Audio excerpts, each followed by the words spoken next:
pour la fiche numéro 6b, exploiter un arbre généalogique, on va voir d'abord des premiers rappels de génétique. Ensuite, on va voir quelles sont les nomenclatures dans un arbre. Et enfin, on va étudier comment on fait pour déterminer si un allèle est dominant ou récessif. Alors, pour les rappels, on a vu en cours qu'un chromosome, c'était un élément qui était présent dans le noyau des cellules et qui est constitué d'ADN.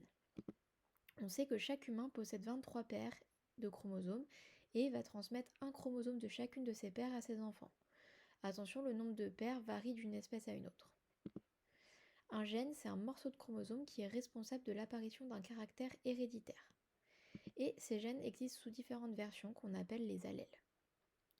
Voilà, alors maintenant on peut étudier des arbres généalogiques.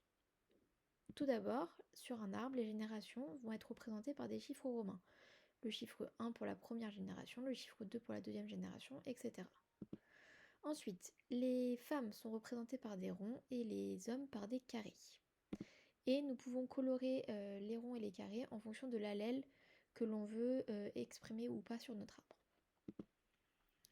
Les couples vont être reliés par une ligne horizontale, les enfants sont reliés à leurs parents par une ligne qui est verticale, et les frères et sœurs sont reliés indirectement.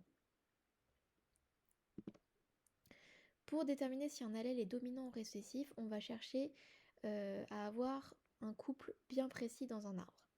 Donc premier cas qu'on peut rechercher, ça va être celui-ci, le cas où deux parents ont le même allèle, mais ont un enfant avec un allèle différent. Donc là, ça veut dire que l'allèle des parents est dominant et que l'allèle exprimé par l'enfant est présent chez les parents mais n'est pas visible, il est donc récessif. Deuxième cas, qui ressemble grandement au premier, les deux parents ont un allèle qui est différent l'un de l'autre, mais ont un enfant qui a un troisième allèle. Donc l'allèle de l'enfant est bien présent chez les parents, mais n'est pas visible. L'allèle de l'enfant est donc récessif et les deux allèles exprimés par les parents sont dominants.